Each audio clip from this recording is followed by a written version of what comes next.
we're doing a little bit of a quarantine podcast situation right here. So this is Joe Connor. My name's JT Harker. And this is definitely the Backstage Sports Podcast, Quarantine Edition. We're all safe and sound right now and separated. So nobody jump in the comments and talk about, how we're not following the rules. He's actually right next to me, but we just made. Yeah, I am. We're in the same room. How's everybody on your side of the fence doing with this whole situation before we jump into sports here? Man, everyone's good so far. I haven't heard of any family dealing with the virus, but I see a bunch of people, no one that I really know that well, but on social media that have been dealing with the actual virus. That's crazy. And in the country music world, we lost Joe Diffie a few days ago. Wow. Who was, when I was growing up and when I was in high school, he was a big time artist, and that was surprising. So yeah, that's sad. And I know some people out in Tennessee, some country people are dealing with it too. Some of the artists and people in the business, but so far with my family and friends, everybody seems to be okay. And how about you? Yeah, everybody's good over here. We're just trying to stay healthy. I'm out and running around the block. I sent JT a photo of me getting some shots up at the court. It was just me by myself, so don't worry, I wasn't out there like playing ball or nothing like that. But just trying to do stuff to stay active and not get cabin fever and all of this mess.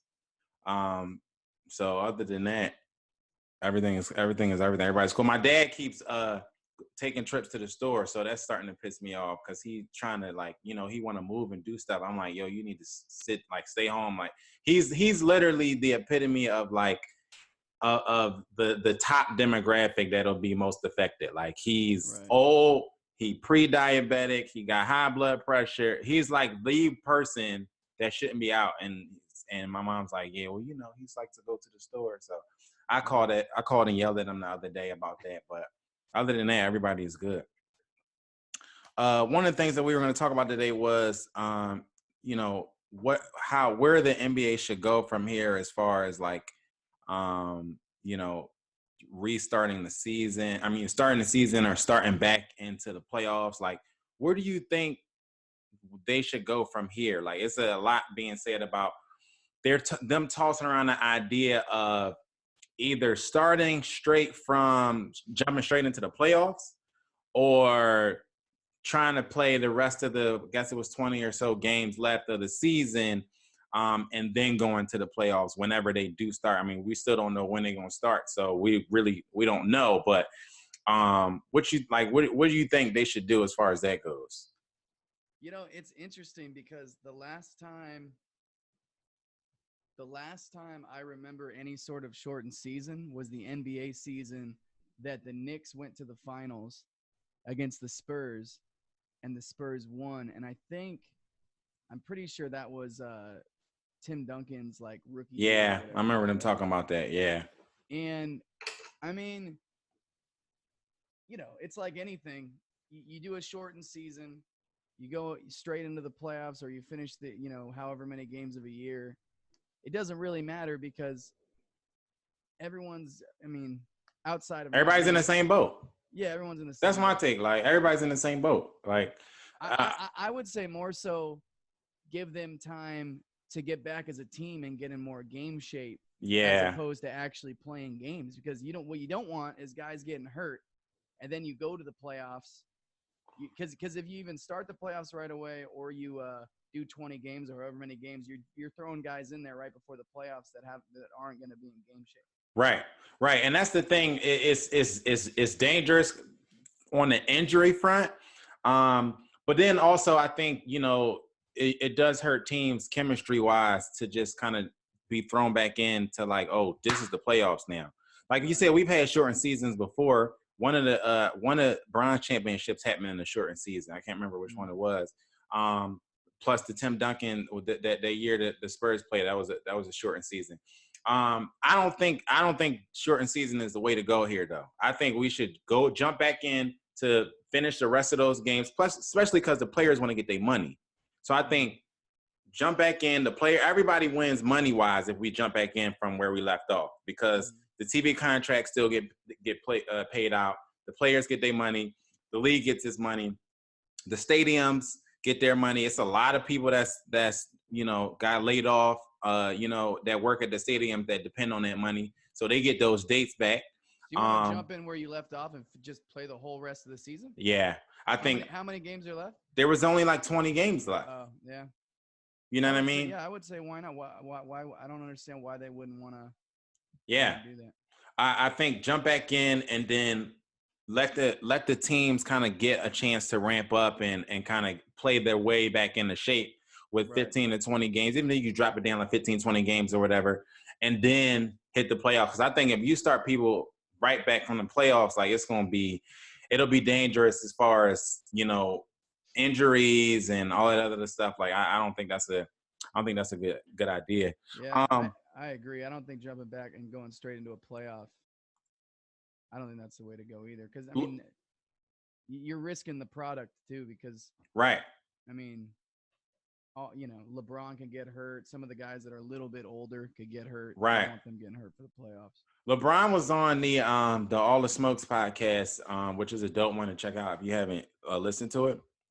And they were talking about, he was talking about this narrative that, like, him being older and having a lot of mileage on his body, he's one of the people that benefit from this long break.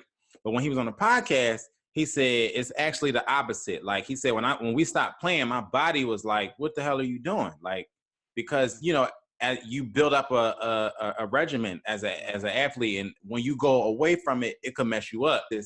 Who do you think gets a bigger advantage as far as jumping back into the season with these two teams? That's interesting because it's one of those things where if you are dealing with an injury, this nagging injury, then it's perfect for you, like right. A lot of guys are. And the injuries no one ever is going to hear about because there's not the type of injuries that are keeping you out of games. Right. Because they saying it's possible that Kevin Durant could even be back. Yeah, that's kind of crazy. Right, and they say him and Boogie Cousins could possibly be back whenever we start the season back up. That's crazy. But if you aren't dealing with injuries, you don't want to stop because right. You want to keep it rolling and not have your body right. Because the Lakers was rolling. Yeah, they were rolling. Yeah, if you're in the Lakers and you're not dealing with an injury, like you want to keep playing. Right. So for them, this could be a disadvantage. Right. Because they were looking like they were ready to go, whereas the Clippers look good still. But this might give them some because I'm sure plenty of those guys are dealing with injuries. The Clippers was ravaged with injuries. Like the Clippers, everybody was banged up. They had Paul Pierce was in and out. Patrick Beverly was in and out. Kawhi Leonard was in and out with they say. I mean, we know he doing the load management BS, so I'm not sure how much we can really take their word for it. But right. I think if I had to pick an advantage, disadvantage, for me, it would definitely be advantage Clippers, disadvantage Lakers. Because the Lakers had the chemistry going. The Lakers had they was rolling. They started to build up a little win streak. And the Clippers can heal up and get healthy. So I'm saying this to say this is my built-in excuse if the Lakers don't win the championship right this year. If somehow we come back and we take this L, I'm pointing to the COVID-19 curse, and I'm saying that's what happened. All right, because we was rolling. We just beat the Clippers. We #1 seed in the West, especially when all the LeBron haters was out here talking about how he was only 9 straight trip to the final because he was running through the East. Now he in the West and he doing it in the West, and it's real quiet on my Facebook right now.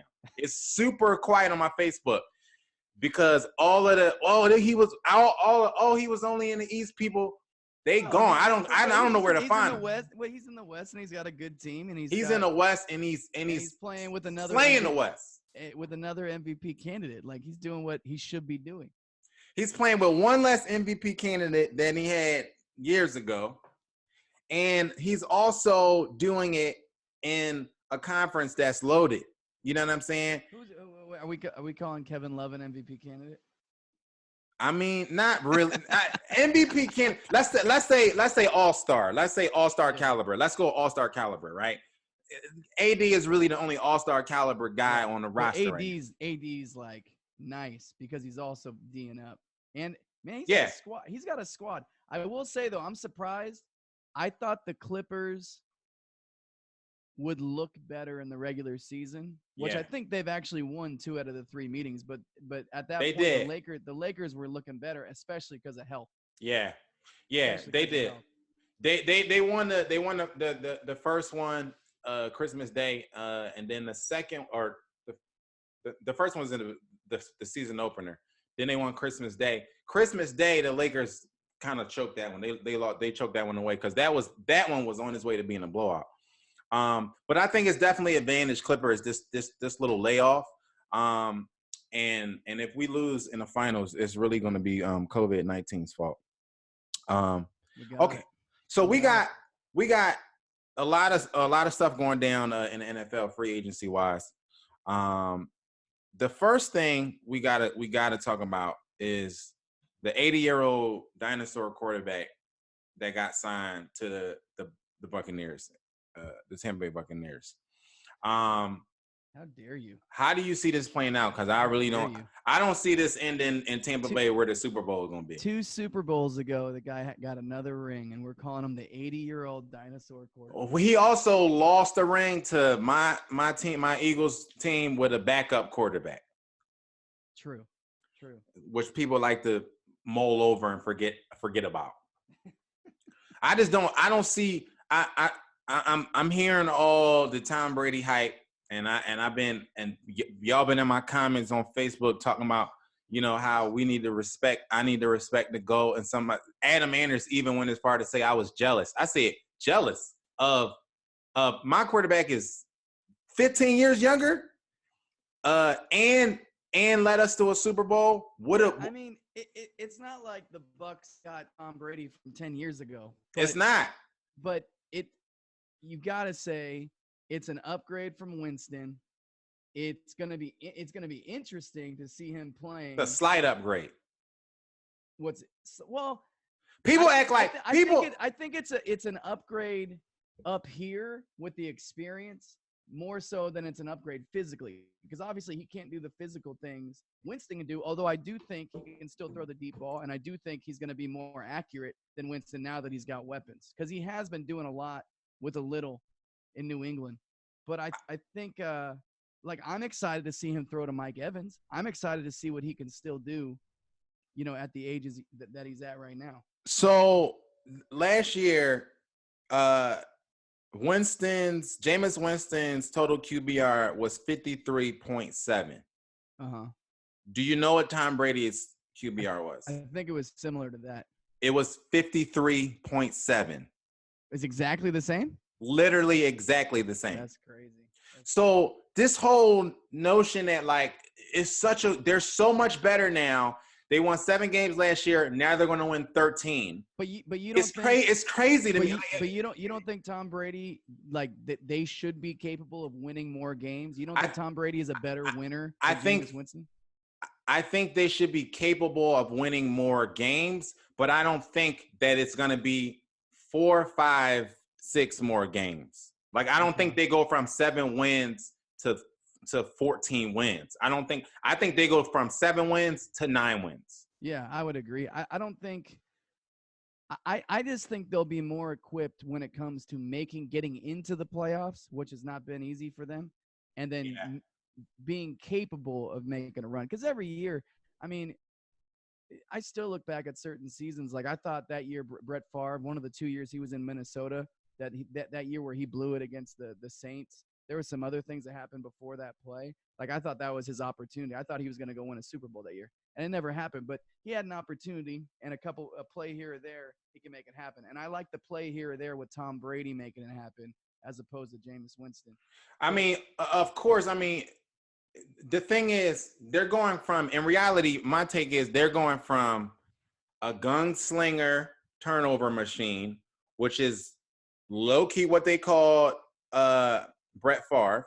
Mm.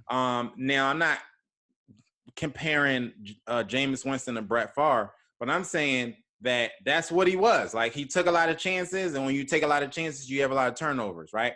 So I'm saying that they're going from a gunslinger turnover machine to really a glorified game manager, right? So to me, At this point, yeah. to me, they're going to win some games just because Tom Brady isn't going to turn the ball over. But they're also going to lose some games because they don't have the gunslinger that they had last year, right? Because I hear people talking about Mike Evans and Chris Godwin. All them boys can fly down the field. But what's the point of having somebody, with the speed that can get you 60 and 70-yard bombs? You don't have the guy that can get them the ball. Tom Brady is not that guy no more.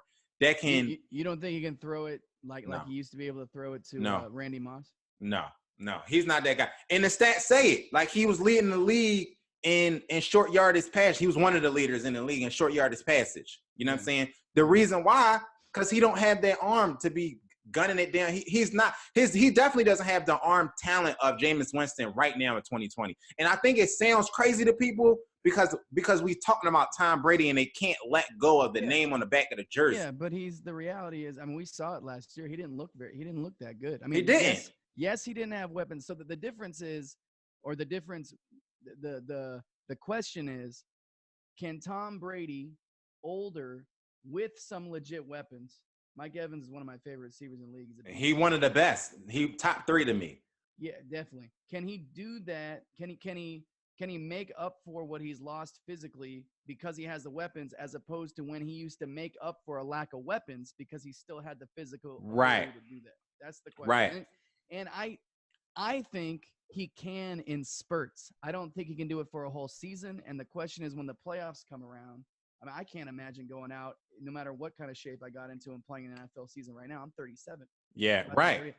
I don't care what type of pliability, flexibility, yoga ability. I don't care what you eat. And he could eat all the avocado ice cream he wants.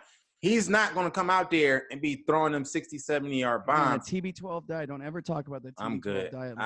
I'll pass on the TB12 diet. I don't see it happening. If anything, I see frustration brewing because he's not able to get that long play, that home run play like Jameis Winston could. Because Jameis Winston will throw it to the other team, but he will also throw you out of the stadium. Like, the boy had an arm on him. You know what I mean? Yeah. I mean, we'll know, dude, we're going to know 6 games in how this is working, right? True. We're going to know earlier than that because we'll be able to tell a fresh Tom Brady beginning of the season. We'll be able to see, okay, he's got it or he doesn't. It's not going to take a whole season. I mean, no, it's not. Because you can scan him physically. You know, you can fix the system and tweak stuff, but he can only do what he can do. And if he can't do it at the beginning of the season, he's not going to carry him to a Super Bowl. If he can't do it at the beginning of the season, they're not even going to make it to the playoffs because you still got the Saints. Who you got? The Saints in that division and the Falcons? That's the other thing. Who's beating the Saints in that division? Not the Buccaneers. I'm not picking the Buccaneers to beat the Saints. Only if we'll see. And Drew Brees is in a similar situation because he's looking older too. He is. That hot. He is, but he looked better than Tom Brady last year. Drew Brees. Drew Brees was 3rd in QBR, so only behind Lamar Jackson, Patrick Mahomes. Right. Drew Brees sits 3rd. For sure. But Michael Thomas, Alvin Kamara, like, he's got legit weapons. So the argument is, and he just got what was it, Samuels from the Niners? Oh, did they just get Samuels? Yeah. So they're not going. That was my other thing. Like, we forgetting that the Saints is in their division and they're not going anywhere. Well, people said it was an interesting move that he would go to that division, but I don't think he's worried about division. He wants to go somewhere. He feels comfortable with the coach. He's got weapons. He's going to the NFC. I think for him, it's just kind of fun to start something. Of course, he wants to win, but yeah. Also, Tampa Bay is a place where you go to retire. True. So there's that. Where you go to retire. That's literally where you go. During the whole quarantine time situation, there's constant polls and and debates going on Twitter, Facebook, and all of that about all types of stuff. One of the things that I saw that was pretty cool was this start, sit, cut game. Okay. The big debate was there was a couple names floating around, but the big one was start, sit, cut Derrick Rose, Russell Westbrook, or Kyrie Irving, right? Start one, sit one, cut one. So my start, sit, cut was start Derrick Rose, sit Kyrie Irving, cut Russell Westbrook. This was all in their prime? They're all in their prime, all healthy. Yeah, I would have to agree. I wouldn't argue with cutting Kyrie. It feels weird to say, but the big debate was a lot of people was mad that people were saying cut Kyrie, which to me the no-brainer was start Derrick Rose. And to me, I can give or take Kyrie or Russell. To me, it wasn't a big deal. When I saw people saying cut Kyrie, like I didn't really like feel no type of way about it. I'm like, all right, you can cut him. Like, it's just the only difference between Kyrie and Russell, other than Russell does a lot more on the court in terms of scoring. They can both score. Kyrie might be a better scorer, but yeah, he's a better scorer, shooter, but he's not a better defender, and he's not a better rebounder. Not a better. I mean, nothing else. Nothing else. Anything else better? No. But Kyrie has won, and he's very clutch. But Russ is good too. I don't know. That's I can almost give or take either one, but I would say the same thing because Russ is prime. I mean, it's weird because he didn't win with Durant, but I feel like if he had another combination of players, he could have won at least more than he did. But yeah. I think if the reason why I cut Russell, but I cut Russell because I don't think that he can. I don't think that he can really affect the team in a winning way. Like I think he has a lot of empty calories. Like he can stuff the stat sheet, but I really don't see him, moving a needle, so to speak. Yeah. Whereas, but that's neither. Kyrie has the same issue. Like Kyrie he's not a great leader. He's another one that can kind of stuff the stat sheet. But so I just went with, well, who do I think is the better scorer? Let me go with that. And I went with Kyrie, and I cut Russell. But both of them to me are 1B guys. Like you can't really win, and you seeing it now with Kyrie on the Celtics. Like Kyrie on the Celtics, Kyrie on the Nets. I mean, like you see it playing out. Like Kyrie is a piss poor leader, and all the stuff that he does is great, but it doesn't translate to wins. Before LeBron got to Cleveland, they was a lottery team. Mm-hmm. Then Kyrie goes to a souped up Celtics team, and they don't win anything. They actually look better without him, and now you can see that the Nets look better without Kyrie. Yeah. So it's like at this point, it's like Kyrie is really doing a number on his brand, on his legacy right now, and I'm guessing that everybody's kind of saying like, well, when KD comes back, that team is going to be blah blah blah. But that team made the playoffs last year without Kyrie and Kevin, and they don't look good right now. Whenever Kyrie plays, they don't look good.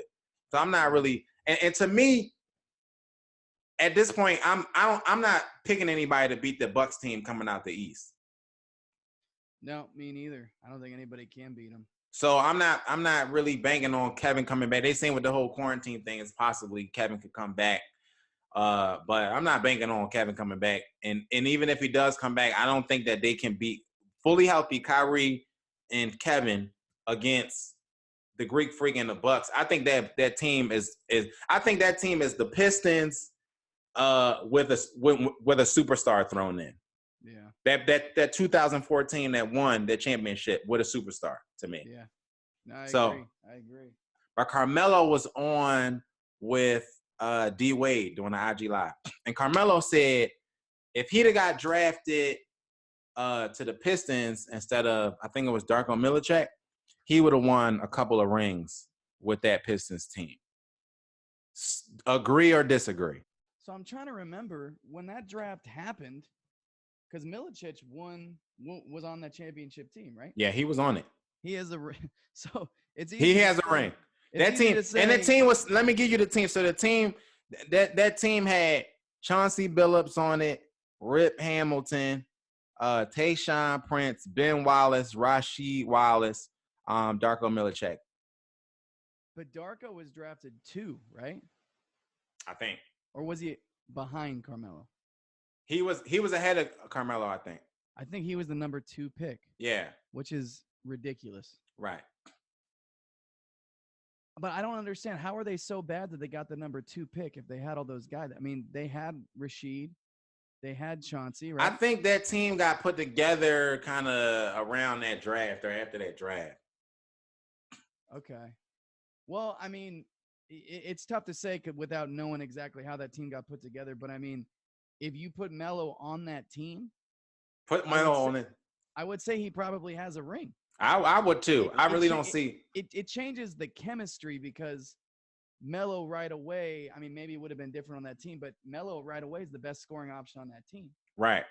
Right. And maybe the leadership on that team, because he came in and he was the leader right away. Although he did play with Chauncey after Chauncey came over after a few years, provided some more, and that was his best season. That was when they went. Yeah, it was one of his best seasons. So you put that with the strong personalities of Rasheed and Rip Hamilton and Chauncey Billups.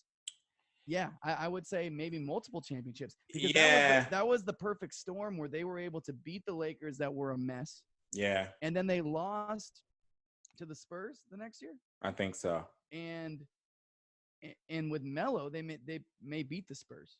Right. So yeah, not only that, I wouldn't only say he'd have a ring. I would say if Melo goes to the Pistons, his entire career is looked at completely different. Oh, 100%. I also think that the influence of Chauncey Billups on Melo could have literally changed his whole brand, changed his whole legacy. 100%. Because part of the argument against him saying that I would have had a ring is, well, that team was a defensive juggernaut. So if you put Melo on that team, it suffers defensively. He's playing a lot of minutes. He's the weak link on the floor. The team suffers defensively. But I think that, we can't underestimate the power of influence. I think that Chauncey Billups is a leader. And I think that, and that was pretty much his team. And I think we're talking about a young Melo at this point, right? So this is not the New York Melo, like, oh, they told me I got to come off the bench and I'm laughing about it. Like, this is a young Melo. So he was still in a position to be molded, I feel like. And I think that if you put that Chauncey Billups around Melo at that point in his career, I think Melo becomes a different animal. I think Melo becomes an offensive juggernaut, but also a defensive stalwart. You know what I mean? I think he is good enough defensively on that team because of the influence around him, and because now it's more about playing team defense. It's weird because his spot was he would have came in playing the 3 instead of who was Rasheed playing the 3? No, I think Rasheed was playing center. Rasheed is playing forward. Rasheed is playing forward, and then Ben Wallace was center. Ben Wallace was the center. That's great. Defensive Player of the Year, Ben Wallace. Yeah. Not on steroids at all, Ben Wallace. Yeah, you're right. How about that? Yeah. Super clean as a whistle, Ben Wallace. Not the Chicago Bulls, Ben Wallace. No. The Detroit Pistons, Ben Wallace. Yeah. Not the Auburn Ben Wallace who went undrafted. No. The Detroit Pistons, Ben Wallace. Yeah. Okay. They would have been lit. They would have been dope. Who had balloons for shoulders. Yes. And he had to be injecting something into his arms. Honestly, Melo on defense doesn't hurt you that much when you've got that squad on D. You know what I mean? They probably – what's crazy about that is, eventually, LeBron gets his rings, but early – because it took LeBron, 6 years before he went to Miami and won? Or he left. Yeah, he left after 7, I think. 7 years. So that's 7 years that Melo would have had to play with all-stars. Yeah. And a defensive juggernaut. He could have won 3 rings. Yeah, he could have. Yeah. And we're talking about we're talking about them too then people are arguing about Melo and LeBron, even Yeah, though LeBron probably still ends up winning because he'll fill up a stat sheet more. yeah. And, but that's crazy to think about. So But what else? on the flip side of that, right? There was discussions about Melo. Melo was really supposed to be the third wheel in the Big Three in Miami Mm, originally, because Chris Bosh is like the third wheel in life. Like Chris Bosh wasn't like Chris Bosh actually is not on the inner circle. Like he was the tag along. Like right, the close group of friends was Melo, Wade, and Brian. right. And what happened was they had actually planned to structure their deal so that they were all free agents in the same summer, and then they were all join up on a team together somewhere. That team wasn't decided, but they had these conversations. Okay. And what happened was Melo got greedy somehow. I mean, not somehow, but he got greedy and uh, didn't kind of went away with the plan and his deal was structured differently, so he wasn't a free agent at that time. I guess there was a plan for him to maybe join later, but then Chris Bosh came into play and it was off and away with that.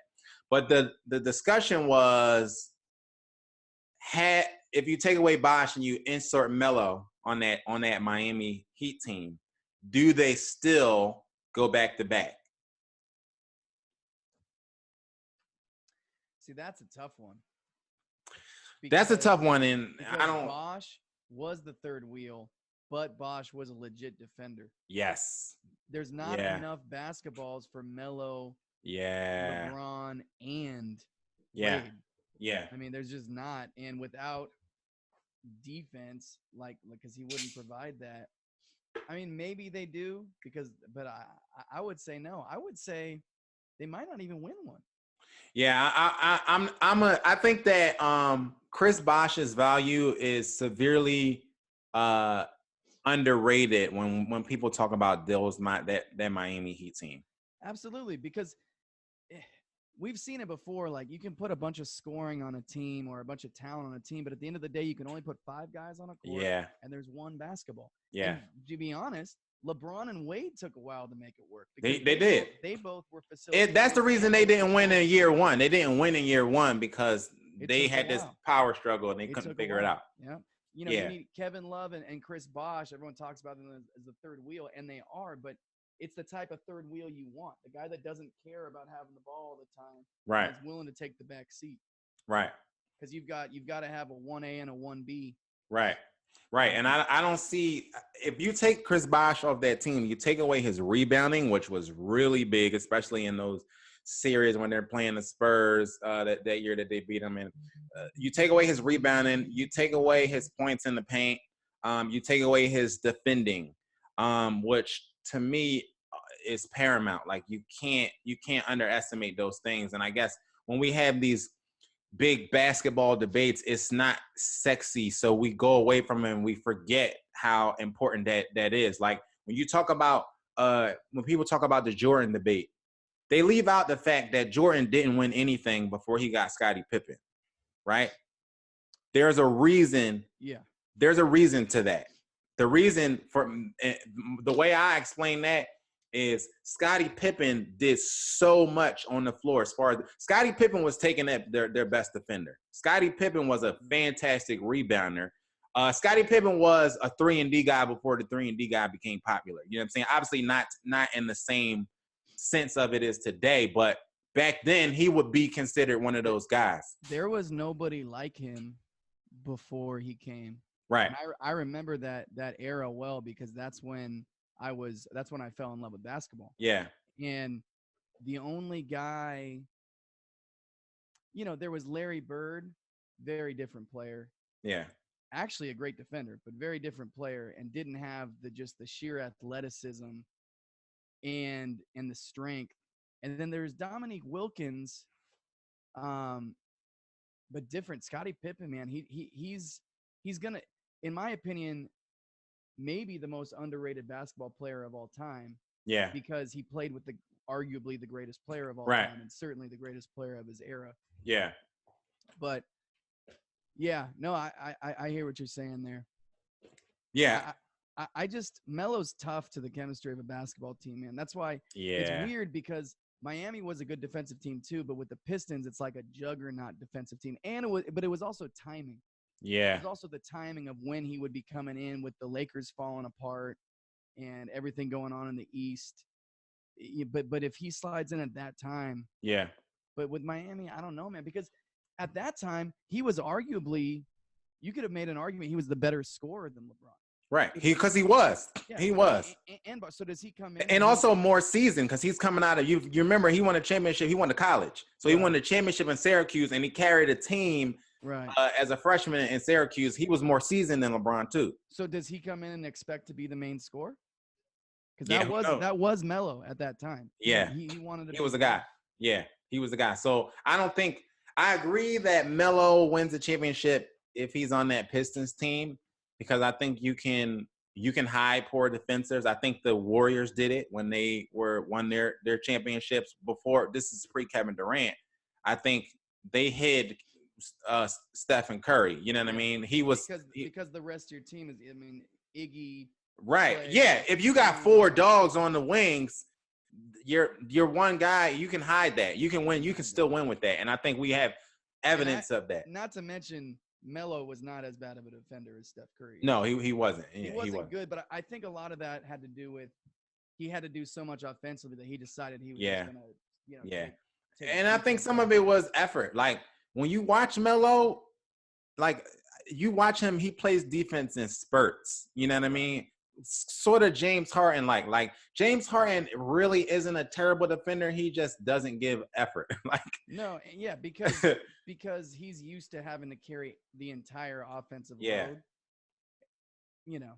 I get it to an extent, but the question is, wouldn't he just turn it on if he was playing with D Wade and LeBron? Does he just become a better defender and turn it on, or does he just? Nah, I don't see it. I think I've really become so much less of a fan of Melo, just because now I'm glad he's with the Blazers and he's helping. Yeah. But it just very, very selfish. Yeah, I think he just I don't think that he was selfish. I think that and he's never really been on a good team. He had a couple solid teams in Denver, but I don't think he's ever really been on a really good team. So it was always just him in the middle of a shit show, and he had all the greenness of all green lights. True, but I also think that he didn't really, and there's plenty of other guys like this. He just didn't, because I remember there was a time with George Karl in Denver when he became a better, more well-rounded basketball player, and it was when he was playing with Chauncey. And I think people underestimate so much the power of that rubbing off. Right. Because I remember when I would go play AAU ball with guys that were so much better than me, it made me not only better because I was on the court with them, but it made me better when I went back to play with other guys. It's just so hard to explain, but to guys that haven't been there. But him and George Karl were going at it like crazy. Right. You see the same thing with Boogie, who's kind of another attitude. Like, I don't think Melo's a bad dude. I just think his concept of how you're supposed to win, especially back then, it hindered him because he could. All the potential in the world. We should be talking about him and LeBron like people talked about Magic and Bird. Right. We really should. Right. Because those were the two guys of that draft and that era. Right. And then talking about D Wade too as those should be the three guys. But instead, we used to talk about Melo like that. And when he retires, his legacy is going to be what? It's going to be that he was a great scorer, but a huge underachiever. No one's ever going to talk about Melo in like the. It's a shame because they should, but he's not going to get talked about in any of those lists. There's not going to be any, who was the best player of that draft, who was the second best player of that draft, because obviously LeBron was the best. It's not going to be a debate. Like, people should be having the debate, was D Wade or it was supposed to be that way. Or Melo better. You know what I mean? Like, who was the better? It's never going to happen. Yeah, it was supposed to be that way. So he's going to go down as kind of a basketball tragedy. And that might be a dramatic way to put it, but he was supposed to have a way more a way more decorated career than he has. You know, MVPs, championships, like, and now the only thing he really hold his only real shining moment was the Olympics. You know what I mean? Which, as much as big as it is in the world, Americans really don't give a fuck about the Olympics. Right. So they're talking about the Warriors in a position now where they have a high draft pick. Okay. Coming out of the draft this year is supposed to be LaMelo Ball. And we know his dad is a super salesman who had tried to sell us a bill of goods with Lonzo, and it ended up being a flaming bag of shit. And that it really didn't pan out to much. And now he's selling us on LaMelo Ball. The Warriors is reports has been coming out saying like the Warriors are not really leaning in that direction as far as going LaMelo Ball, because they already have point guard, they have guard play, like they're good. Right. But with them still having that high draft pick, it is kind of some debate on like whether they should maybe spend it on Melo. What do you think about Melo being on the Warriors possibly, and who do you think is actually going to be the better ball brother? That's a good question. As a Warriors fan, I don't want LaMelo. And I'll first of all, I'll say this. I haven't watched enough of him that I should really have that much of an opinion, but I have watched enough to say what's happened with his brother and his dad. No one wants to deal with the loudmouth dad. Yeah. And I know, I'm a dad. I love my kids, and I think he's entertaining. I just think it's too much. And I think not only that, with that, I think we saw, no one really talks about it, but we saw, why am I forgetting the other Lonzo? We saw Lonzo not deal with it well. Yeah, no, he didn't. Didn't him and his dad just have a falling out? Like his dad had a couple falling out. You know, if you watched it a little bit of his show on Facebook Live, you saw, or not Facebook Live, but on Facebook Watch, you saw them. Like the more Melo, not Alonzo, began to kind of come into his own, he was standing up to his dad. His dad wanted him to wear the sneakers, and he was like, "These sneakers ain't shit. Like, I'm not wearing these sneakers." Yeah. It was like that whole thing going on. And I remember having debates with you when we'd be playing at Lighthouse in Hermosa about how a dad that overbearing, it's not good for mentally when you got to go out and be a man on your own. Yeah. And I see him doing the same thing with the younger one. Yeah. I hope that he ends up being a really good player. To be honest, when I watch their game, it's similar. He's Melo's a better scorer for sure. Yeah. But do I think he's going to be able to score at a super high clip in the NBA like a la Trae Young? I would say no. I don't think he's Trae Young. And if he's not Trae Young, you don't draft. I don't know what pick we're going to end up with, but I would much rather go get a guy, long, athletic, wing type player that can help you defensively. Yeah. And maybe a 3-and-D type of guy that could at the least be a 3-and-D guy, and at the most maybe be an all-star down the line. I would rather spend it on somebody like that than going and getting a headache that's filling a spot that you already have in Steph Curry and Klay Thompson, unless you're going to trade the pick and someone wants him. I mean that. Neil, I think that it's funny you said Trae Young, because I see LaMelo as a long black version of Luka Doncic. I don't see him as Trae. Yeah. I think that he's going to be a better passer than his brother, than Lonzo. He's going to be a better passer than Lonzo? I think he's going to be a better passer than Lonzo. I think he's going to be a better scorer than Lonzo. The big knock on him now is his shot selection and his three-point shooting.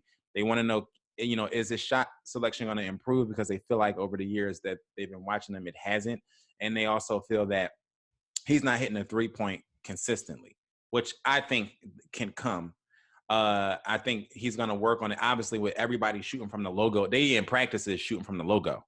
So I think that his three-point shooting is going to grow. So I think he's going to be he's already a better mid-range shooter than Lonzo.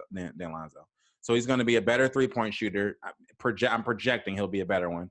I think he's going to be a better all-around scorer. I think he's taller. He's a better dribbler. I think he's gonna be. I think he's gonna by far and away be the better. He's a better ball handler than Lonzo. Yeah, yeah. See, it's funny because He was a better ball handler than Lonzo in high school. I was watching. I watched. You can go and YouTube him, and he's box office. Those are the two things that I think Lonzo does when I've watched him as high of a level as pretty much as there is the dribbling and the passing. That if his shooting and everything else was on the same level as that, he'd be an all-star caliber player. But I'll have to check LaMelo out more. I just don't want that headache. I don't want that. And if you're the but if you winning, then the winning cures all headaches. That's the thing. Winning cures all headaches, but with what they already have, first of all, you're going to draft him. He's not even going to have a chance to start. Yeah, he's not. He's not. But you can go draft another highly touted prospect, and if you've got Steph, you got Clay, you might draft a guy that could be your starting small forward. Right. Or, I don't know what big guys are out there, but maybe a starting center. Yeah. I don't know that they. To me, the Warriors window was closed. I think a lot of people is really like it's the Tom Brady thing to me. Like, y'all got to let go of the name. Like, it's not the Warriors of years past. Like, that is gone to me. I think that the problem is LeBron's in the West with a beast of a team, and so is Kawhi. Yeah, that's what happened. That's literally all that happened. Because I think even if the Warriors come back with their regular squad minus whatever draft pick, off the top of my head, I think they're the number 3 seed in the West. I don't, because who was their regular squad? They lost their regular squad. Was Livingston and Iguodala and doesn't Iggy want to go back though? He said. Oh, I didn't hear that. If he does, that's news to me. But he also has a multi-year deal with Miami. I don't see him leaving Miami. Also, he's in Miami. Right. I don't see him leaving Miami. So now, but who do you think's the third seed this season over the Warriors? Because they can fill spots with role players. You mean you're saying who's going to be their third guy? No, I'm saying who takes that third seed when the season comes back, Warriors are healthy. Who takes the third seed ahead of the Warriors? Possibly the Rockets or the Jazz. Maybe. I can see. Yeah, I can see. I don't see. At this point, right now, the third seed is I think it's. I'm gonna look it up real quick, but I think it's the Clippers that are in the third seed, if I'm not mistaken. They're behind the Lakers and Utah?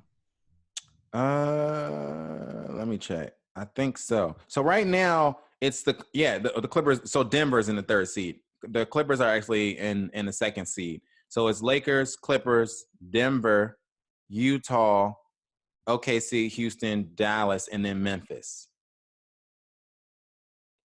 I don't know. That's tough because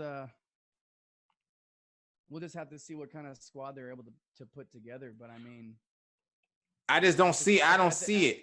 At the same time, I know they probably lost some other bench guys, but that the bench was their strength, and they don't have a bench right now. It was their strength, but they had a weak bench even when they almost beat the Raptors before KD and Clay went down. They were going to win. Yeah. But again, that was before. Now Kawhi is on a beast of a team with the Clippers, and LeBron's on a beast of a team with the Lakers. So that's the big change. Is that they can't, even in a stacked West, they're not going to be able to like roll through the West. Right. Now they're not even the best team in their own conference. So yeah, I don't see their bench was their strength, and I don't see I don't see where they're where they shore that up at. I mean, obviously it's gonna be free agents and stuff like that, but I also see that the West, the top of the West, getting better. With the Lakers and the Clippers, Denver. I think that Denver team. I don't see the Warriors, putting some pieces together to beat Denver. And then I think Dallas next year and Memphis are going to be better. I think Memphis has something, and they're going to build a team around Ja Morant, and he's gonna show that he's the better rookie over Zion, and they're gonna end up in a mid-range playoff seed next year. It's possible. I gotta be honest though, man. I think we're just very quickly forgetting how good Steph and Clay are, man. I don't I think we're forget. forgetting. They're I, they're I really, really, really, really good. they're really good, but they also need help. Like that people underestimated the team that they had around them. The story was always it's the same thing in football where like, the Patriots win and everybody's talking about Tom Brady, but it's an 11-on-11, you know what I mean? So I think Andre Iguodala was a finals MVP for a reason. You know what I mean? Like they won a championship and a guy that came off the bench won the MVP. That's how strong that bench was. That's how tough they were to play. They were to beat because of the bodies that they could throw at you. They were the Clippers. You know what I mean? Like the Clippers are the Clippers now, not because of Paul George and Kawhi. The Clippers are the Clippers because of Pat Beverly and Marcus Morris and Harrell and all these bodies that they could throw at you from the bench. What do you think about if they move that pick and whatever else they can move and bring in another big time player, a big time role player? I just don't know who's available. Like I don't see, there aren't really that many big time guys available for next season that I could see going there. I think they should definitely trade these picks and try to get some big names in there and try to because I think they could use a really good wing play. They could have used the Paul George or somebody like that. A really good another ball handling guy that can get their shot. This is the thing. You bring somebody else in there and you put Andrew Wiggins as your 6th or 7th man. That starts changing the face of your team because Andrew Wiggins coming off your bench. That's a nice guy coming off your bench. That's you know what I'm saying. Like those things can change with 3 additions to your team.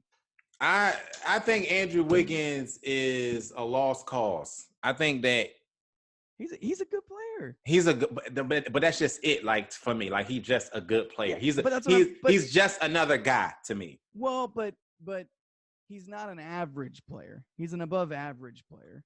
He's a good defender. Above average is I think the most that I could do with it. He provides offense. He can come in. He can come any night. He can come in and score over 20.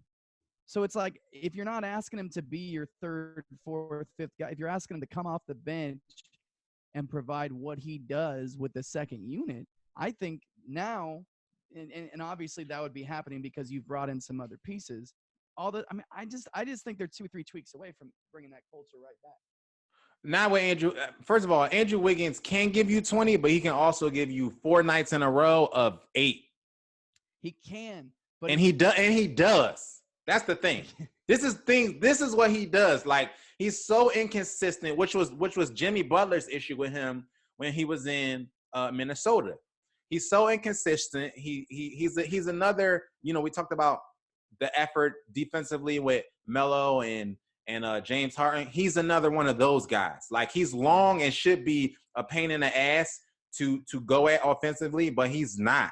Like people eat him alive on the defensive end. And I think that part of it to me is just like, they talk about the Clippers and how they have all of these dogs on their side. And it's like, that annoys the hell out of me. But I get the idea. And I think that dog, for lack of a better word, in Andrew Wiggins is not there. And I think that's part of his issue. You know what I mean? Yeah, I agree. But I think the culture changes a lot. And I think with all their guys back, healthy, Draymond. What, all they G League guys? No. I'm saying with that squad fully put together, with a winning culture, with guys that got rings on their fingers, I think that changes a lot. I think it changes a lot. Who are you going to get? So let's go here. Top NBA free agencies this coming summer, if there ever is a NBA free agency summer. Anthony Davis, that's not going to happen. Obviously, it's just a player option. He's going to re-sign. Draymond Green, do you even want him back?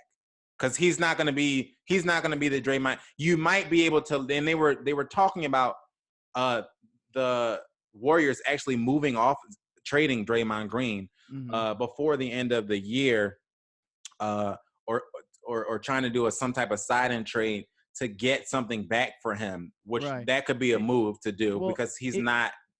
if we're talking about, obviously we've been on this coming season. There's I think guys like Giannis, somebody like that. There's other guys that'll be free agents after another season. So that gets a little tricky because it depends on, okay, are we going to go to win this year, or are we just going to be good this year and be a top 5 seed in the playoffs and be good, and then go move Draymond, move whatever we're going to do, and go make a big move? Because there's got to be, dude, you can't tell me there's not guys that wouldn't want to go play with guys that have rings and wouldn't want to play for Oh, that for sure. organization. I think there for sure are going to be guys, but are they? My thing is, but are they going to be guys that move the needle, right? Like there's Gordon Hayward's going to be out there. DeMar DeRozan is probably the biggest out of the top, the top name guys that are going to be free agents this summer. DeMar DeRozan is going to be available, right? Say you take DeMar DeRozan, you put him on the Warriors, like that doesn't do anything for me. It doesn't. No, that doesn't do anything for me. But again, are we still talking about this year only? Yeah, For this season, again, anything can happen. I mean, who knows what can happen? But realistically,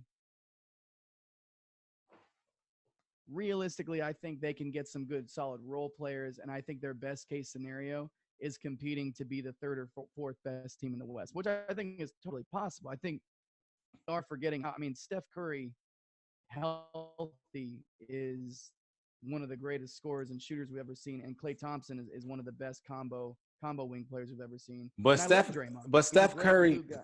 Steph Curry on an empty roster is Damian Lillard.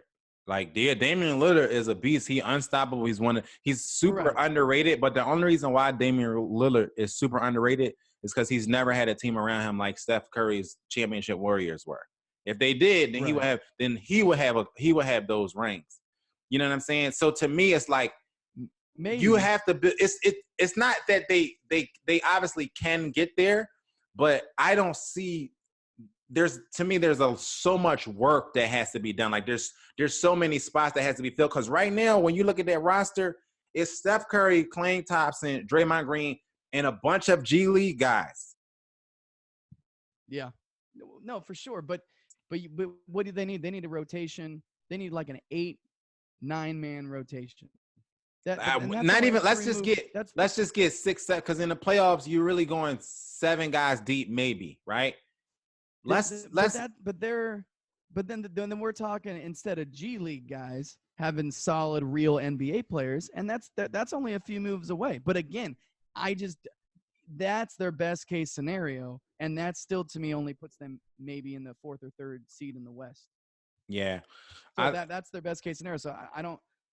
Now after that, they've got to go swing big, swing for the fences, and try to get a Greek freak or whoever the hell's other big players are. It doesn't have to be a top 10 player in the league, but they need to get like a you try to think of an example. They got to try to get